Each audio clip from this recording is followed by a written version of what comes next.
इसकी इन तस्वीरों को शायद ही कोई भारतीय होगा जो भुला पाएगा। अपने रास्ते से डेविएट होते विक्रम लैंडर की ये तस्वीर, लैंडर से संपर्क टूटने के बाद कमांड सेंटर की ये तस्वीर, और जिससे हर भारतीय का सीना पसीज गया वो थी ये तस्वीर। खैर, इन्वेस्टिगेशन में पता चला कि चंद्रयान 2 चांद की सतह पर किसी सॉफ्टवेयर ग्लिच की वजह से हार्ड लैंड हुआ था। सतह से करीब 2.1 किलोमीटर ऊपर से चंद्रयान 2 में गड़बड़ी शुरू हो गई थी और वो अपने प्रिडिक्टेड पाथ से भटक गया था। अगर उस समय भारत चांद पर विक्रम लैंडर को सही सलामत उतार देता तो भारत चांद पर उतरने वाला चौथा देश बन जाता, लेकिन शायद कुदरत को ये मंजूर नहीं था। भारत के चंद्रयान 2 से कुछ महीने पहले इजराइल भी चांद पर परास्त हो चुका था। Israeli space agency space oil का बेरेशीत लैंडर भी चांद पर उतरते हुए एक सॉफ्टवेयर ग्लिच की वजह से हार्ड लैंड हुआ था। इसके अलावा 25 अप्रैल सन 2023 को जापान की एक प्राइवेट स्पेस एजेंसी आई स्पेस द्वारा भेजा गया हकुटो आर लैंडर भी चांद पर उतरते वक्त किसी सॉफ्टवेयर ग्लिच की वजह से सतह पर क्रैश लैंड हो गया। लेकिन भारत ने हार नहीं मानी, बल्कि उस गलती से सीखकर निर्णय किया है चंद्रयान 3 का, जो कि जल्द ही जुलाई 2023 में लॉन्च किए जाने की बात की जा रही है। सालों पहले चंद्रयान 3 पर कई तरह की अटकलें लगाई जा रही थी कि आखिर इस मिशन में क्या होगा, कौन कौन से इंस्ट्रूमेंट्स होंगे और वो चांद पर क्या करेंगे। तो आज की इस वीडियो में हम चंद्रयान 3 के बारे में जानेंगे एकदम डिटेल में। चंद्रयान 3 भारतीय स्पेस एजेंसी इसरो का प्रोजेक्ट है, जिसका प्राइमरी ऑब्जेक्टिव रहेगा एक लैंडर और रोवर को चांद की सतह पर सफलतापूर्वक लैंड करवाना। लेकिन ये मिशन इतना चैलेंजिंग 2019 की इन तस्वीरों को शायद ही, जो कि जल्द ही जुलाई 2023 में लॉन्च किए जाने की बात की जा रही है। सालों पहले चंद्रयान 3 पर कई तरह की अटकलें लगाई जा रही थी कि आखिर इस मिशन में क्या होगा, कौन कौन से इंस्ट्रूमेंट्स होंगे और वो चांद पर क्या करेंगे। तो आज की इस वीडियो में हम चंद्रयान 3 के बारे में जानेंगे एकदम डिटेल में। चंद्रयान 3 भारतीय स्पेस एजेंसी इसरो का प्रोजेक्ट है, जिसका प्राइमरी ऑब्जेक्टिव रहेगा एक लैंडर और रोवर को चांद की सतह पर सफलतापूर्वक लैंड करवाना।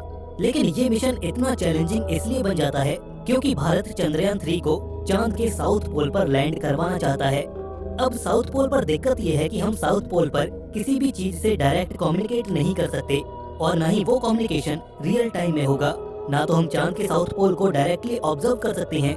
इसलिए ये लैंडिंग इतनी सोफिस्टिकेटेड बन जाती है कि यहाँ पर गलती की कोई गुंजाइश ही नहीं रहती।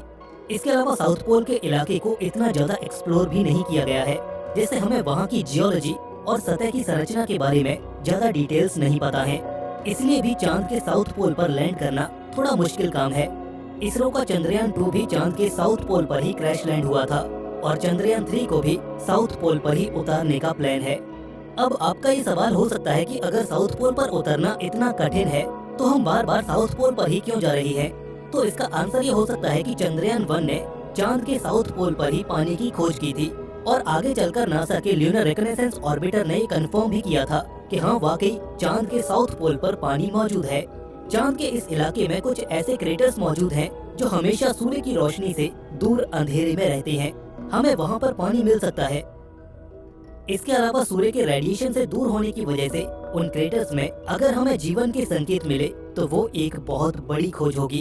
इसके अलावा हमारा चंद्रयान 2 साउथ पोल पर ही क्रैश हो गया था, और मेरे ख्याल से चांद के साउथ पोल पर दोबारा उतरने के लिए इतनी मोटिवेशन काफी है।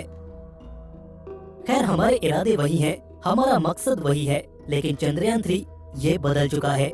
ये चांद की सतह और ऑर्बिट से डेटा कलेक्ट कर पाएगा। इसमें एक लैंडर, एक रोवर और एक प्रपल्शन मॉड्यूल शामिल है। लैंडर और रोवर चंद्रयान 2 के विक्रम लैंडर और प्रज्ञान रोवर के जैसे ही होंगे, लेकिन कुछ बेहतर इम्प्रूवमेंट्स के साथ, जिनकी बात हम आगे इस वीडियो में करेंगे। लेकिन चंद्रयान 2 के ऑर्बिटर की जगह इस बार चंद्रयान 3 में एक प्रपल्शन मॉड्यूल होगा, जो कि किसी ऑर्बिटर की ही तरह चांद को ऑर्बिट करेगा। लैंडर और ग्राउंड कंट्रोल के बीच कम्युनिकेशन के लिए इसे रिले के तौर पर यूज किया जाएगा। चलिए अब इसके तीनों कंपोनेंट्स को डिटेल में जानते हैं। सबसे पहले बात करते हैं इसके प्रपल्शन मॉड्यूल की। ये एक बॉक्स लाइक स्ट्रक्चर होगा, जिसके एक साइड पर पावर के लिए सोलर पैनल्स लगाए गए हैं। इसके टॉप पर एक बड़ा सिलेंड्रिकल स्ट्रक्चर है, जिसे आप इंटर मॉड्यूल अडेप्टर कोन भी कह सकते हैं, जो कि लैंडर को माउंट करने के लिए है। इसके अलावा इसकी दिशा और गति को कंट्रोल करने के लिए मेन थ्रस्टर भी लगाए गए हैं। बेसिकली प्रोपल्शन मॉड्यूल का काम होगा लैंडर को कैरी करके चांद के स्पेसिफिक एरिया तक ले जाना, लैंडर को एक स्पेसिफिक ओरिएंटेशन में लैंडिंग के लिए रेडी करना और लैंडिंग के समय और उसके बाद भी लैंडर और ग्राउंड कंट्रोल के कम्युनिकेशन में एज अ रिले काम आना। इसमें कोई सोफिस्टिकेटेड साइंस इंस्ट्रूमेंट्स नहीं होंगे, ये बस एक कम्युनिकेशन सैटेलाइट के तौर पर काम में लिया जाएगा। इसके बाद है एक लैंडर, जो कि जनरली एक बॉक्स की शेप में होता है। सरफेस पर रेस्ट करने के लिए इसमें 4 लेग्स होंगी और लैंडिंग के समय उतरने के लिए इसमें भी लैंडिंग थ्रस्टर्स लगे होंगे। लैंडर का भार करीब 7552 किलोग्राम है, जिसमें करीब 26 किलोग्राम का एक रोवर भी है। इसके साइड में लगे होंगे सोलर पैनल्स, जो कि इसकी पावर नीड्स को पूरा करेंगे।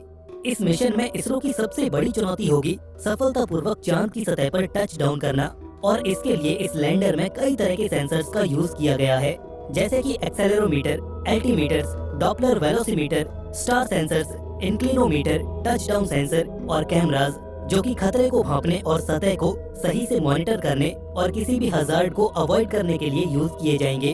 और ये सारा तामझाम होगा इस लैंडर को सही से चांद की सतह पर उतारने के लिए। इतने इंस्ट्रूमेंट्स के डेटा से ही हम सही डिसीजन ले पाएंगे, और अगर किसी सेंसर में ग्लिच आता है तो दूसरे सेंसर्स उसकी जगह पर असिस्ट कर सकते हैं। इसके एल्टीट्यूड यानी कि ऊंचाई को कंट्रोल करने के लिए रिएक्शन व्हील्स का यूज किया गया है। कम्युनिकेशन के लिए एक एक्स बैंड एंटीना यूज किया जाएगा, जो कि हमें डीप स्पेस नेटवर्क से जोड़े रखेगा। इसके साथ ही लैंडर के एक कंपार्टमेंट में रोवर भी मौजूद होगा, जो कि एक रैंप की सहायता से सरफेस पर डिप्लॉय किया जाएगा, बिल्कुल चंद्रयान 2 की तरह। रोवर 6 पहियों पर माउंटेड एक रेक्टेंगुलर चेसिस होगी, जिसमें कई नेविगेशन कैमरास लगे होंगे। एनर्जी नीड्स के लिए सोलर पैनल्स और डेटा ट्रांसफर के लिए कुछ एंटीनास भी इस पर लगाए गए हैं। रोवर सबसे पहले लैंडर को डेटा ट्रांसमिट करेगा। लैंडर चांद के ऑर्बिट में मौजूद प्रोपल्शन मॉड्यूल को, और फिर वहां से वो डेटा हम तक पहुंच पाएगा। लैंडर में एक और इंस्ट्रूमेंट है जिसका नाम है चंद्रा सरफेस थर्मोफिजिकल एक्सपेरिमेंट, जो कि चांद की सरफेस की थर्मल प्रॉपर्टीज को एनालाइज करेगा और देखेगा कि अलग अलग कंडीशंस में यहाँ की सतह का थर्मल बिहेवियर कैसा रहता है। इसके साथ ही वहाँ पर होने वाली साइज्मिक एक्टिविटीज के लिए लैंडर पर instrument for lunar seismic activity यानी कि इल्सा को भी लगाया गया है, जो कि लैंडिंग साइट की साइज्मिक एक्टिविटी यानी कि चांद पर होने वाली भूकंपीय गतिविधियों को नोट करेगा। इसके अलावा the radio anatomy of moon bound hyper sensitive ionosphere and atmosphere यानी रंभा नाम का इंस्ट्रूमेंट भी लगाया गया है। ये इंस्ट्रूमेंट चांद के एनवायरनमेंट में मौजूद गैस और प्लाज्मा को स्टडी करेगा। Passive laser retro reflector array भी लैंडर में मौजूद होगा, जो कि इसरो को नासा द्वारा प्रोवाइड किया गया है। यह अर्थ और मून के प्रिसाइज डिस्टेंस मेजरमेंट्स के लिए यूज किया जाता है। लैंडिंग साइट की लोकल सरफेस, वहाँ की कॉम्पोजिशन आदि को स्टडी करने के लिए भी इसमें 2 इंस्ट्रूमेंट्स हैं। एक है अल्फा पार्टिकल एक्सरे स्पेक्ट्रोमीटर और दूसरा है लेजर इंड्यूस्ड ब्रेकडाउन स्पेक्ट्रोस्कोप, जो कि वहाँ की सॉइल और लोकल सरफेस को स्टडी करेंगे। तो ये तो थे वो इंस्ट्रूमेंट्स जो कि लैंडर और रोवर साइंस मिशन परफॉर्म करने के लिए यूज करेंगे।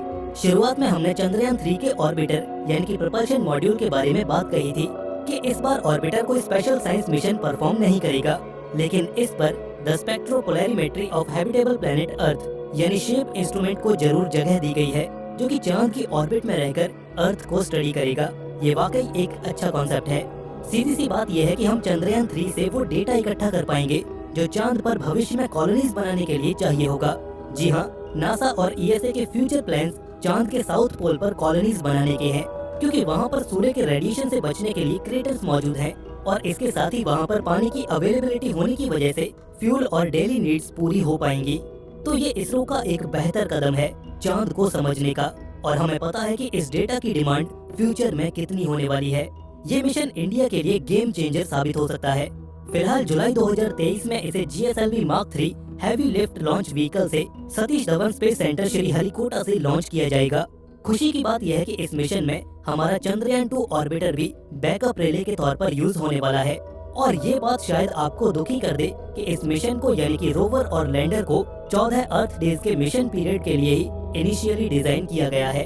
हालांकि अगर सब कुछ सही रहा तो 14 दिन बाद इस मिशन को एक्सटेंशन मिल सकता है, लेकिन फिलहाल के लिए इसरो के पास 14 दिन का ही समय होगा, और हमारी प्रार्थना इसरो के लिए हमेशा रहेगी। दोस्तों, आपके क्या विचार हैं चंद्रयान 3 को लेकर? हमें कमेंट सेक्शन में जरूर बताएं। इस पर आगे भी अपडेट्स आती रहेंगी, इसलिए अपडेटेड रहने के लिए चैनल को सब्सक्राइब करके बेल नोटिफिकेशन ऑन जरूर कर लें। दोस्तों, जल्द मिलेंगे ऐसे ही एक और नई इन्फॉर्मेटिव वीडियो के साथ। तब तक के लिए स्टे